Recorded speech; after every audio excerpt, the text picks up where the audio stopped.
Hey, hi everybody. This is Michael Nouri. You may have seen me on Yellowstone recently, and you're going to be seeing me on The Pitt.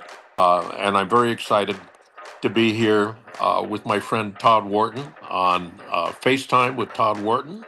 I'm happy to see you and to talk about my favorite subject, which is myself.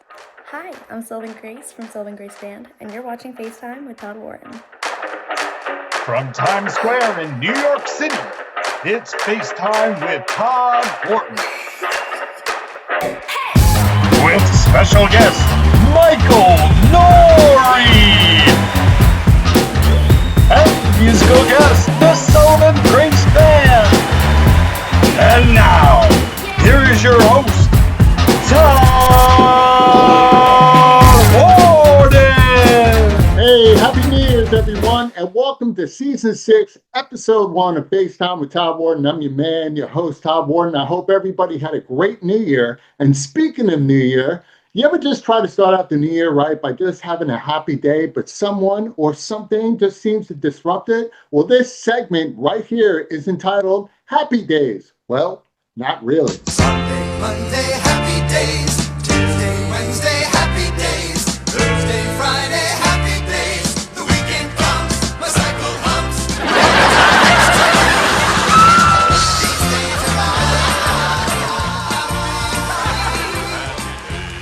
We have a great show for you guys tonight.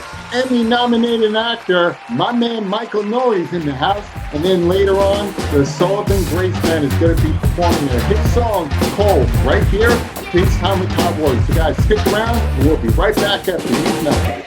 FaceTime with Todd Wharton is proudly sponsored by Fix Your Fungal Nail by Fix Your Feet Products, formulated by podiatric surgeon Dr. Yolanda Ragland to clear nails of fungal infection. For more information, go to fixyourfeetproducts.com. And by Sharp Lens Photography, capturing excellence since 2011. For more information, go to sharplensnyc.com. So welcome back to the show, everyone. So my guest tonight is an Emmy-nominated actor. You guys know him from the iconic film Flashdance alongside Jennifer Beals, but he's here to talk about some other great things that he's working on, especially the Golden Globe winning TV series on HBO Max, The Pitt, which he's going to be in a few episodes coming up at the end of January. Guys, please welcome to the show, my man, Michael Nouri. Hey, Michael, how you doing today, sir? I'm great, Todd. Good to see you, buddy. And I like your background. That's really great. Makes me homesick. Thank you. I know. Listen, I had to update this thing. I've had it for a year, but we're now in 2026, and I'm trying to select the perfect background because I'm all about the Times Square. I just finished up doing New Year's Eve at the Dick Clark New Year's Rockin' Eve with Ryan Seacrest. That was pretty fun. So, Oh, cool. yeah, which is great. But let's talk about you, Michael. First of all, It's about you're time. an East Coast boy. Yes, it's about time. Yeah. You're an East Coast boy. If you guys don't know, this guy was born in Washington, D.C. Yes, sir. Yes, sir. And I know you missed. Now, have you lived in New York after that for a little bit when you were in your acting career as well? Yeah, I spent my earliest years in New Jersey, and my family moved to New York when I was about 13, and lived in Manhattan. And I spent most of my teen years into my early 20s in Manhattan, and I went away to a boarding school in Connecticut. So I was there into my 17, 18 years old, and then went to school in Florida, went to a college in Florida, Rollins College. This is during the Vietnam War. And then I transferred to a college in Boston called Emerson in Boston, and I was classmates with Henry Winkler, and had a great time in Boston. I loved Boston. And then that's where I started my career after I left Emerson. I had an illustrious run at a bar called Churchill's on Third Avenue, waiting tables. Yeah, me too. Yeah, I think I know. Yeah. Those were the days. And my dad used to come in. God bless him.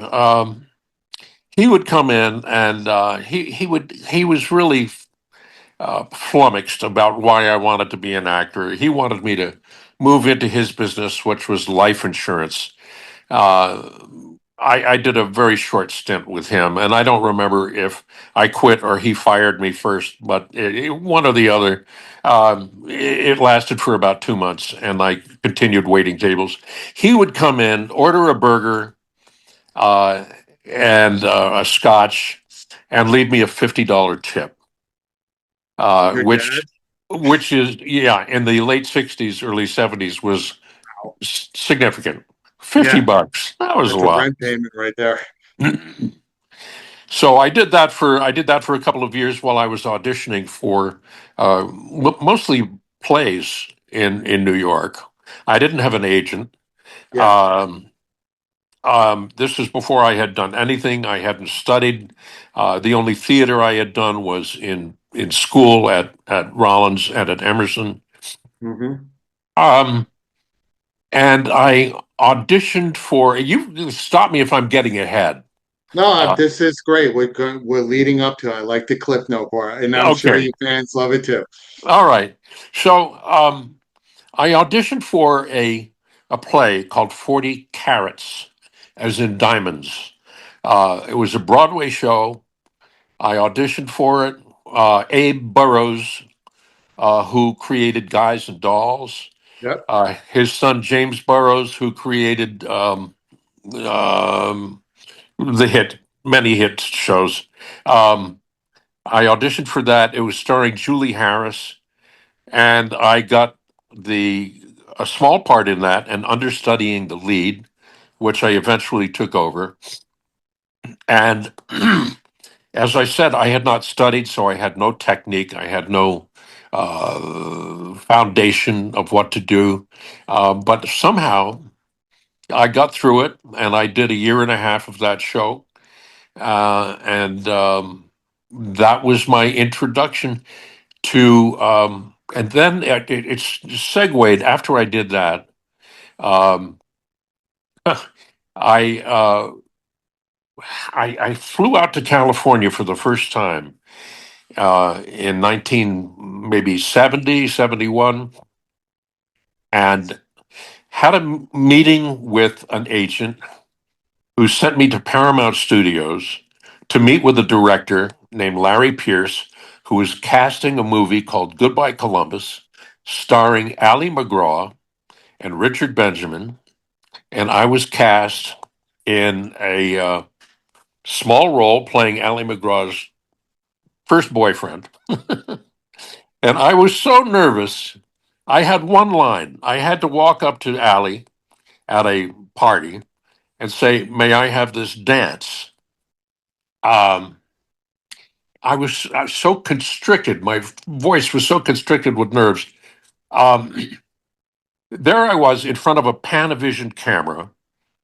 Larry Pierce, the director, sitting atop the camera. He said, "Action." All I had to do was walk up to Ali and say, "May I have this dance?" Yeah. I walked up to her, and what came out of my mouth was, "May I have this dance?" And he said, "Jesus Christ. All right, let's do it It's like you again. already got rejected by her before they even started rolling the camera. That's Let's do it hilarious. again. Let's do it again." Same thing. "May I have this squeaky voice?" And he said, "Okay, come on." So, third time, I got it right. And it was just, it was terrifying. It was embarrassing. It was humiliating. But I Yeah. got through it. And that was my introduction to film. Many Which years is pretty later. great. I mean, What? that's pretty great to be honest with you. I mean, back in the day, I think there was a lot more pressure to be an actor because today there are cameras everywhere. You're talking on one right now with your phone. I think a lot more people that are used to using a camera, which is everybody now. Nobody really gets nervous that much anymore because you feel like you're in the celebrity's home every day. So when you meet them and you're on camera with them, unless you're a really insecure person, it's Yeah. kind of easy just to go up to somebody and just be yourself today because people are so used to having cameras in their face. But back in the day, to be in front of a camera was so rare. I can definitely understand why you got a little shy. But I want to know, did you ask her off camera in your manly voice, like, hey, would you like to have this dance? And then afterwards, can we go out to dinner? Did I play into that afterwards? And did you win? Hell no. No, not at all. Years later, I went in to meet Larry Pierce. This is maybe 20 years later. Yeah. And the first thing he said to me was, have you learned how to act yet? It's 20 years later. We became pals. Uh, but that was my introduction. And then I did some soap operas, and I did that for a couple of years in New York. And then I started flying out to Los Angeles and doing TV series. Which is great. You've done so many things. When I was speaking to you off camera, the pleasure I have in doing what I do is you get to know the person outside the movie set, outside the TV set. And when you get to research their bio, sometimes you forget all the work that they've done, because if people don't know, you're into the beginning of 5 decades of acting in Hollywood, which most people are dreaming just to be able to do 1 year, right? You're into 5 decades. And we're going to touch on one film and then we'll move forward. One of the major films that we all grew up on that really catapulted your face in your career was the iconic movie Flashdance, which you played Alex Owens. You were the love interest and boss, played by Jennifer Beals, the girl who danced, the whole scene with her, water coming down. Now, what you don't know is the kid who was breakdancing on the sidewalk, the young kid that was doing all the up rock and stuff. So that's one of my best friends, Normsky Scott, who's going to be watching this, and he's going to get a kick out of this, because I'm sure you guys haven't seen each other in years. But to be able to become friends with people like that, interview people that I grew up on, it's obviously an honor for me. But I have to ask you, in a million years, when you're doing Flashdance, there are some films that you know are going to be huge hits right off the bat when you're doing it. Did you think that this movie had ever catapulted itself to be so iconic that people at generations upon generations know about this film from day one, especially in the dancing community? Yeah, no, no, Todd, there's no way to anticipate the success of a movie. You can have all of the best ingredients and elements in terms of directing, actors, script, and so on, and there's still no way to anticipate or calculate how it's going to do. Um,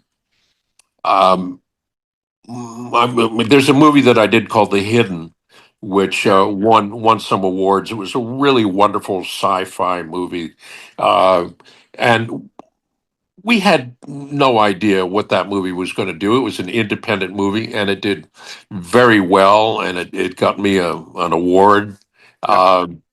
With Flashdance, it was who was Jennifer Beals?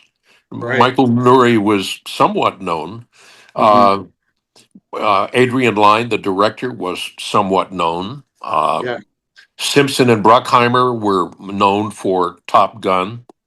But we had no idea how it was going to be. It was I tell you, leading up to that, I flew out to California to meet with a wonderful director, one of my heroes, Sam Peckinpah, who was interested in meeting me and ultimately casting me in his movie called The Osterman Weekend, which was going to be shot at 20th Century Fox. I met him. He said, "There's no need for me to audition you or read you. I know your work," and I don't know what he knew my work from, but I was very flattered. He just offered me the role, the starring role. I was over the moon that I was going to have a chance to work with one of my heroes. We were to start shooting in 2 weeks. That afternoon, my agent said, "Read this script before we commit to Peckinpah's movie. Read this script and let us know your reaction." And that script had a very unusual title across the title page, Flashdance, kind of diagonally printed across the title page. Yep. So I read it and I thought, wow, I like this better than I like the other script. An relatively unknown director, Simpson and Bruckheimer, who were well known, Paramount Studios. So I had to make a decision, and I went with Flashdance. And I called Peckinpah and I told him how grateful I was for his interest in me and how flattered I was. But I was going to do this other film. Well, the rest is history. The Yeah. Osterman weekend, unfortunately, did not have any legs, and Flashdance went on to become iconic. Iconic. And the song Maniac, to this day, people are still using it in videos, which always catapulted from that film. I mean, listen, man, it's so amazing when actors, your dream is just to be paid for what you love to do, which is your passion. But to be able to sustain a career over 5 decades, that makes you a legend. Like people use the word legend in so many different places, and I always have this attitude. Somebody's really known as a legend if they develop a legendary career that they can be proud of, that they can be a mentor for the next generation. That to me is a legend. And that's the way I look at you, because I interview a lot of people and I interview very well-known people up today that just started out. I would never say they're a legend, because I always tell them, listen, it doesn't matter how many awards you have, legend to me is a career. It's a career based on your talent that sustained a lifestyle for you, which is what you've done. I mean, it brought you to shows like Blue Bloods. You did films with Sandra Bullock in A Proposal. You did The Lost Holiday. You did The Terminal, Tom Hanks and Catherine Zeta-Jones. I mean, and then if people don't know, one of my favorite roles that I liked, because I'm a Yankee fan, you played Joe DiMaggio. Okay. Now, back in the day, if you guys don't know, even though baseball is America's pastime, that phrase came from back in the day because baseball was the all-American game that every kid wanted to be growing up. Every kid wanted to be a baseball player. Football, basketball, we all love. It was baseball that everybody wanted to do. And you got to play one of the most legendary players of all time, which is Joe DiMaggio. And you got to work with the great Billy Crystal, who directed the film. How did you like when, because I'm assuming Billy made the call, because Billy does a lot of his own casting. When you got the call to play Joe DiMaggio, and you have a very significant face that Joe has as well, did you get butterflies in your stomach out of all the roles that you played? Oh my God. It was, I believe, 4th of July. Yes, it was 4th of July weekend of that year. I was on a plane, literally on a plane, taking off from Los Angeles to Boston to celebrate the 4th of July weekend in Nantucket. Nice. The stewardess came up to me. Back in those days, they were known as stewardesses. Yeah. Now it's flight attendant. Came up to me and said, and we were on the tarmac. We got a call. It's an urgent call for you to call your agent. Now, this is highly unusual when you're on the tarmac to get a call and to be Yeah, no, it's got say to be that an emergency. you Yeah. can make a phone call. Well, it wasn't an emergency, but anyway, it was urgent enough for them to patch me through. I got on my cell phone, called my agent. I said, I'm getting ready, literally getting ready to take off. Said, well, it's too late to get off the plane. Call us as soon as you get to Boston. We have an offer for you. Billy Crystal wants to meet you. And I'm thinking, shit. There's no way I can get off of this plane. Parachute. I have to wait 5 hours to find out, and I don't want to miss this opportunity. Is 5 hours going to make a difference? He might change his mind, blah, blah, blah, blah, blah. I get to Boston. It's like Thursday or Friday, the Fourth of July weekend is coming. Look, there's nothing that's going to happen over the weekend. Billy wants to meet you when you get back. Nice. So I couldn't wait to get back to Los Angeles and meet Billy, which I did on Monday. And I went to the Roosevelt Hotel where he was shooting a scene. And I waited until he was done filming the scene, and I walked up to him, and he said, "I'd really like you to consider playing DiMaggio." And I was gobsmacked. I thought, first of all, he was one of my heroes. Yeah.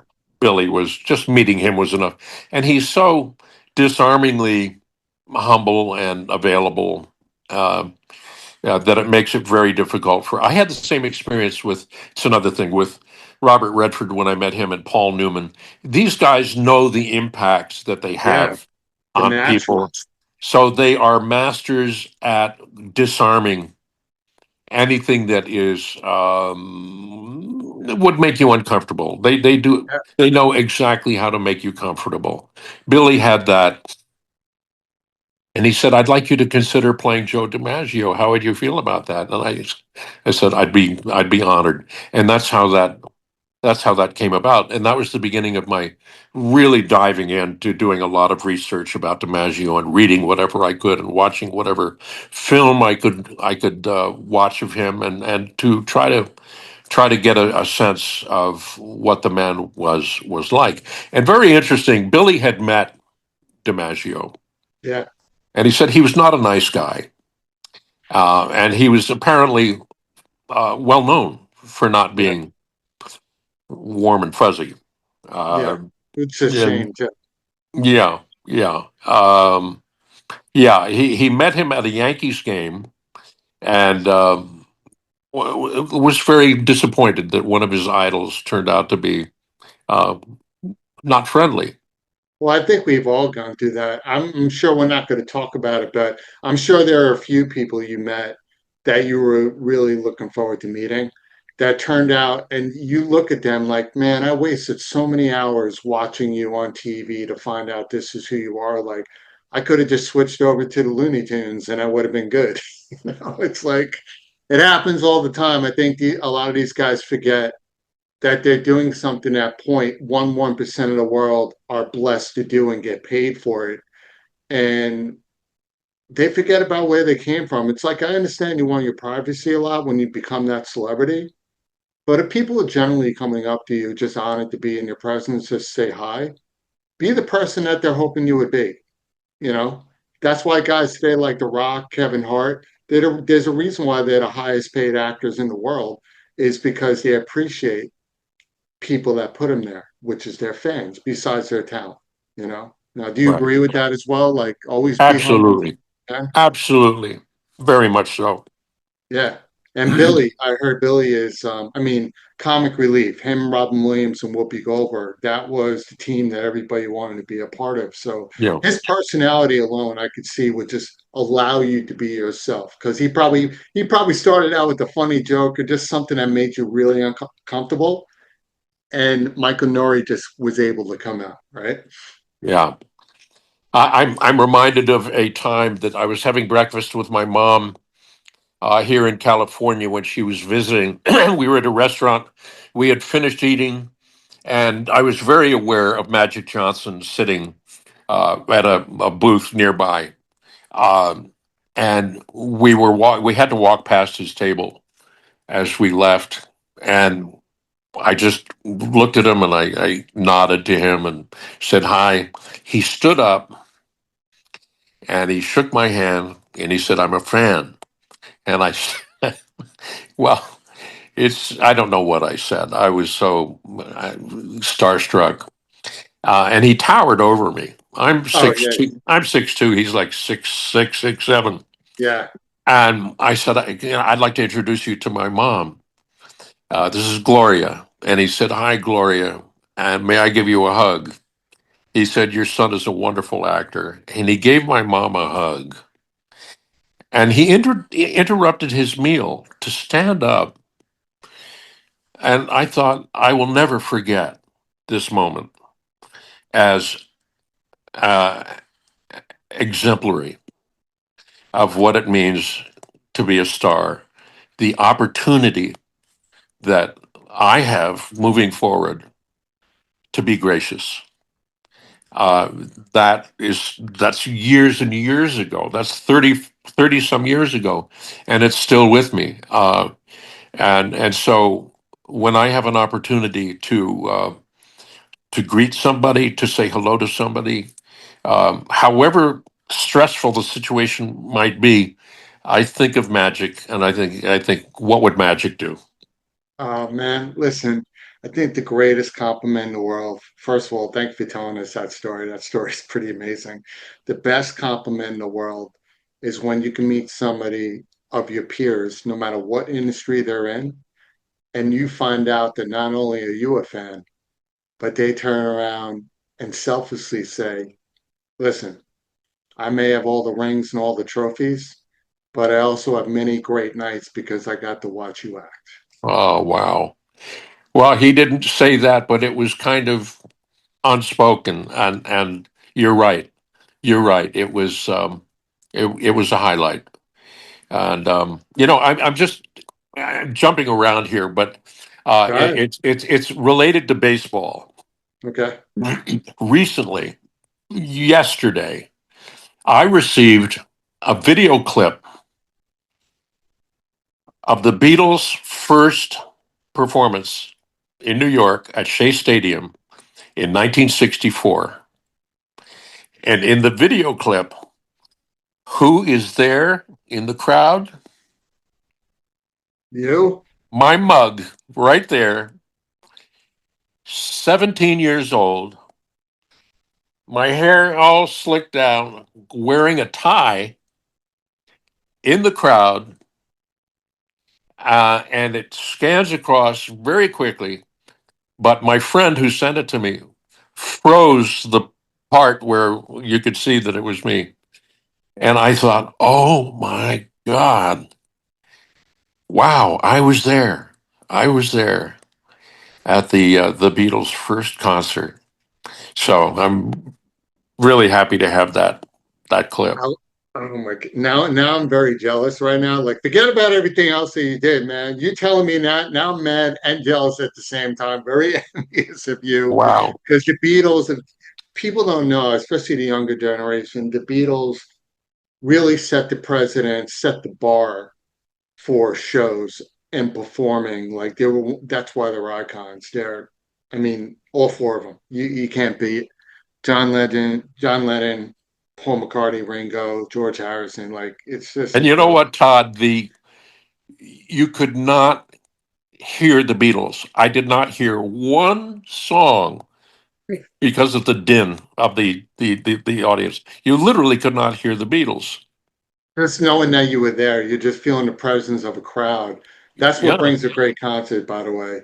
Speaking of greatness, besides all the other things that you've done, and thank you for sharing the story with Magic Johnson also. Um, love that story. And I love that people are about to witness that story because that's a story that people could really take from this interview today. Like that was great. Congratulations on your career up to this point, but now you've gotten the call to play in a new show that just got into season two, Emmy Award winning medical show that just got the Critic Choice Awards last night in Los Angeles, I believe, in California. The Pitt, starring Noah Wiley. How honored you that this iconic show would like, listen, we need to bring Michael Nouri into this show just to make it even better. Tell me about your experience working with this cast and what you're taking from that as well. Well, Noah and I have known each other for a number of years. We were in an acting class together. That's where we first met, and we have been friends.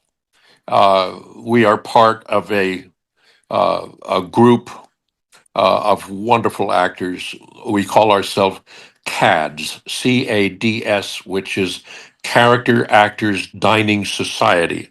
And there are 12 of us, and you would know every one of these members of the group. They are all very well established, wonderful actors, and we get together quite frequently to dine, sit around a round table, and just share stories and laugh and uh, have a wonderful experience of meeting together. So Noah and I have known each other through that in that context, and he was in the Pit in the first season of the Pit and enjoying success. And I reached out to him one day and I said, "Look, if by chance something comes up in your show, please let me know. I would love to be on your show." He said, "I will definitely. My radar is up. I will definitely let you know." And within 2 weeks, I was invited to uh, submit a tape, a recorded tape of some material that they gave me. And within 24 hours, they said, "You start work in 2 weeks." So I thank Noah for that. Uh, it's a wonderful, fun character in an otherwise graphic, very dramatic show. Oh yeah. Uh, and my character, I believe, I have not seen the episodes that I'm in. I'm in two of the episodes in the new season, where I play, dare I say, the comic relief of a patient in the ER who has broken his tailbone and cannot sit down. So he is resigned to cruising the ER in a hospital gown, open in the back, flirting with the nurses, one of whom is Fiona, our friend Fiona, That's right, Fiona Dorff. That's right. who was just a delight to work with. And so I had a chance to be goofy. And it's my favorite thing. I mean, growing up, I was the goofball in the family. Too Uh, bad you couldn't have your gown back when you started acting, so you could feel a little more comfortable. You can go up to her, and then it would make sense. Like, "Oh, would you like to have this dance?" And it's like, "I'm a little cold back here," and then it would all be perfect. I think that would be great. well, when we were signing the contract to do it, there was a memo that said, "Is Mr. Nouri willing to expose his derriere?" And my response was, "I thought you'd never ask." Um, some people consider it my best angle. So we did it, and yes, I did expose. I do expose. A spoiler alert. Yes, the public is going to see Nouri's derriere. Yeah, I'm going to tell you something right now, Michael. I have a lot of respect for you, but when that scene comes up and I see your ass, I don't know if I can talk to you anymore, man. I don't know if I can have a real conversation with you, brother. I'll be like, Michael, yeah, we need to talk with all clothes on. That means if we ever get together, we're not going to the beach. We're not going to the swimming pool. Do not ask me to go into a sauna or a spa with you, bro. I already seen her ass. That's the most I ever need to see of Michael Nouri, right? I respect you as an Emmy nominee and as an actor. But once I see the crack of a man's ass, all bets are off. Our relationship is over. Have you ever considered doing stand up? Yeah, I've been asked a lot to do a lot of stand up, man. It's a art that a lot of people have been trying to ask me to do. It's part of being a talk show host as well. Yeah. Because I'm telling you, if you're in New York, I have so many parodies I wrote that I think we have a ball with. Yeah. It's a lot of fun. And Well, this has been a lot of fun. just to interrupt for 1 second, you are wonderful at what you do, and it's really it's a joy to be having this conversation with you. Oh my God, Michael, thank you so much.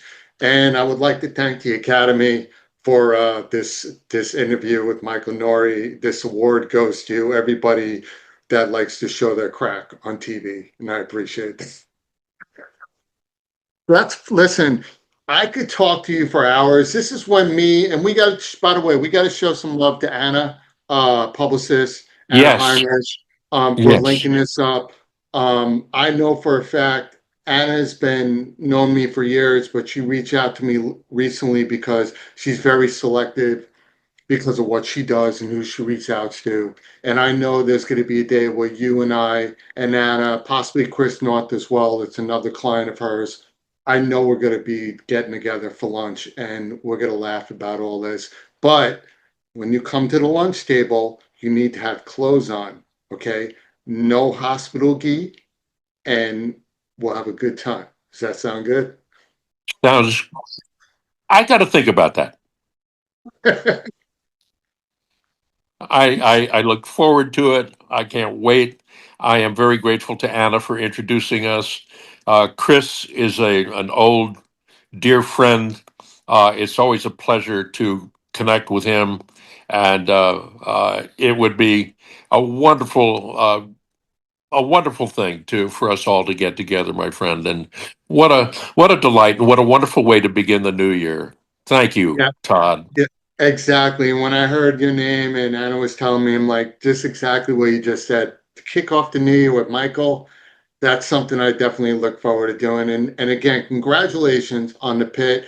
Let my fans know, because you said it off camera, what are the dates? And I know it's going to be on HBO Max. What are the dates that they'll be able to see you on the Pitt? And hopefully they can have your role recurring in this as well. That would be great. Yeah. With or without a hospital gown. Without a hospital gown, correct. So what are the dates that they can catch you on the show? January 22nd and January 29th. Perfect, guys. So check it out. January 22nd, January 29th. If you don't have it, go get yourself HBO Max. This is Emmy nominated award winner Michael Nouri right here on FaceTime with Todd. Wharton. Michael, thanks for being on the show, and hopefully we'll have you back, sir. What a pleasure, my friend. Look forward to the next time, and have a wonderful, wonderful new year. Healthy, happy new year. You too, sir. Happy New Year. So don't go away, guys, because coming right back is Sullivan Grace Band performing a hit song, Cold, right here on FaceTime with Todd Wharton. So stick around. Listen up. Are you embarrassed to show your feet in public? Do you wear water shoes to the pool or wear socks to bed? Do you bury your feet in the sand when you're at the beach? Do your feet look like this?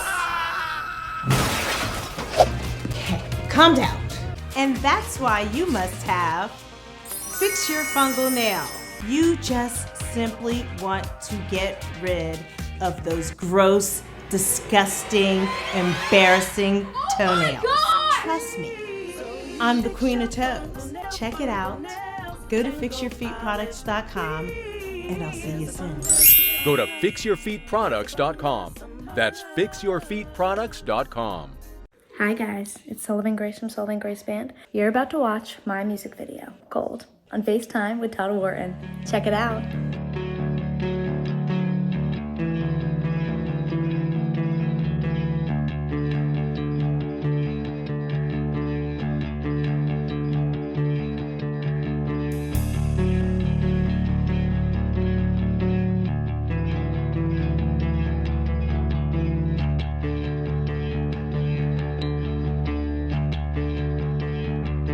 If I told you I was crying, would you believe me? Wish I was lying.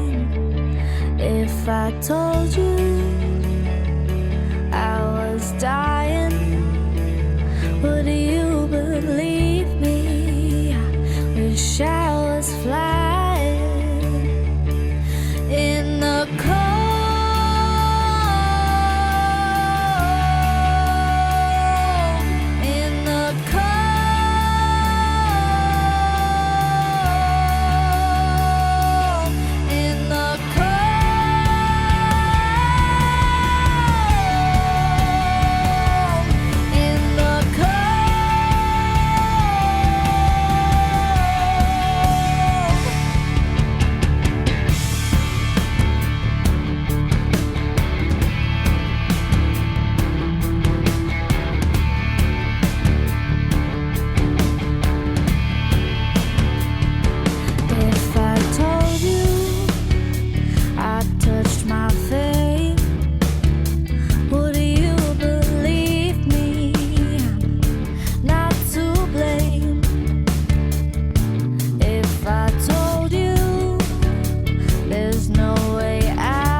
In the cold,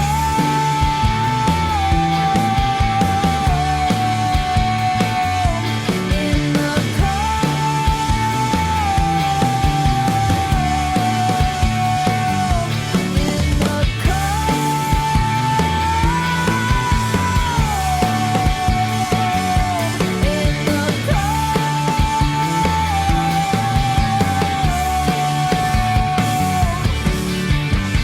goodbye to all of yesterday. Fly away, sweet bird, my baby. I'm holding hands at midnight, making trades. Fly away, sweet bird, my baby. So I just want to take a moment and thank my guest, Michael Nouri and the Sullivan Grace Band for stopping by FaceTime with Todd Wharton. First and foremost, Michael, it is obviously an honor to meet you, man. Congratulations on 5 decades of such an incredible acting career. And I know it's a lot more decades to come. And very cool, by the way. I saw you at the Golden Globes doing your thing, and thank you for sending me a few of those pictures. And I can't wait for myself, Anna, Chris North, and all the other actors to come together. And we're going to have some lunch here in New York City. Can't wait for that. Guys, also definitely check out Sullivan Grace Band. Sullivan, thank you for being on the show. Love the song Cold. You can follow both Michael and the Sullivan Grace Band on all social media platforms. I hope you guys love this episode. Such a great way to kick out the new year with an iconic actor and one of the next aspiring bands that we're going to be looking out for in the coming years. Guys, it's your man Todd from FaceTime with Todd Wharton. It is our 5-year anniversary all year long, so thank you for everybody for watching. But like I always say at the end of the day, if you're not living the passion of life, you just like to live it. Take care, guys, and happy 2026.